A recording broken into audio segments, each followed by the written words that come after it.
আজকে আমরা রয়েছি সুন্দরবনের হোটেলে। আমাদের আজকে প্রোগ্রামের দ্বিতীয় দিন, আর প্রোগ্রামের দ্বিতীয় দিনে আমাদের আনুষ্ঠানিক ছান্দ অধিবেশন, যেটা ছিল বাউল প্রোগ্রাম। আজকে আমাদের গেস্টরা সকলে রয়েছেন, টোটাল 53 জন গেস্ট এখানে রয়েছেন। আমরা দুটো মিলে এক করে এই ট্রিপ অর্গানাইজ করেছি সুন্দরবনের, এবং আমাদের আজকের এই ছান্দ অধিবেশন হচ্ছে বাউল। তো আমি একটু দেখাবো আপনাদের বাউল অধিবেশনটা কেমন হচ্ছে। প্রথমেই আমাদের খুব ভালো একজন গেস্ট অরূপদা। অরূপদা, কেমন লাগছে প্রোগ্রামটা ওভারঅল? খুব ভালো প্রোগ্রাম। এই জিনিস পাওয়া যাবে না, পয়সা দিয়ে পয়সা দিয়ে কলকাতা পাওয়া যাবে না। পাওয়া যাবে না, মানে সব জিনিস পয়সা দিয়ে পাওয়া যায় না। একদম তাই দাদা। এই সান্ধ্য অধিবেশনে আমাদের গেস্টরা রয়েছে, একটু দেখাবো যিনি বাউলটা গাইছেন।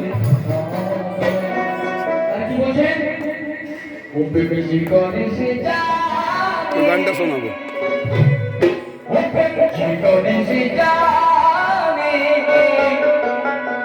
আমার মনে মানুষের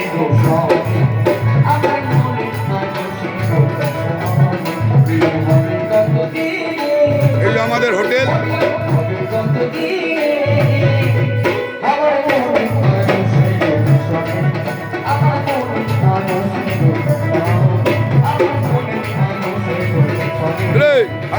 ভালো লাগছে না? কেমন লাগছে? ঠিক আছে, কেমন লাগছে?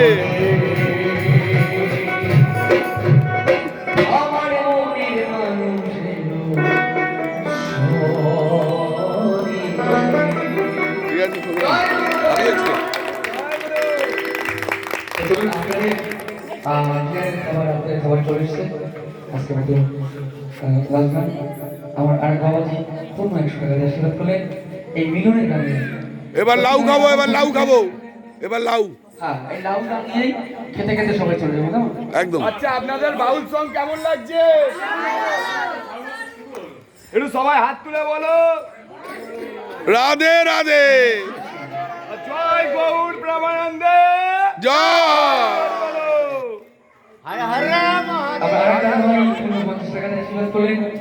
যদি আমার মায়েদের কাছ থেকে কিন্তু কেউ আশীর্বাদ আমাকে দেননি, যদি পারেন।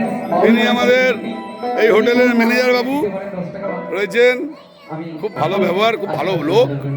আপনারা সহভূমি দিলে অবশ্যই ওনার সাথে যোগাযোগ করবেন।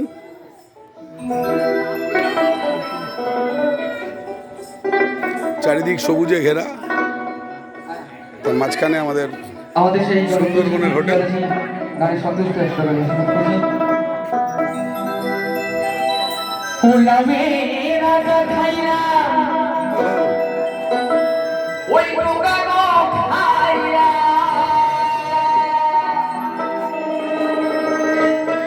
দাদা, কেমন লাগছে?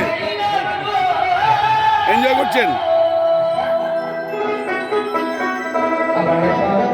আমাকে কিছু টাকা দিয়ে আশীর্বাদ করে দিন, তো আমি আশীর্বাদ করে দিলাম। আবার পরবর্তী আপডেট দেবো কালকের প্রোগ্রামে, যখন আবার আমরা বেরোবো।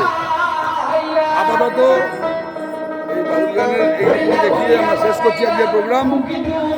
সৌজন্যে ওমকার ট্যুর অ্যান্ড ট্রাভেল।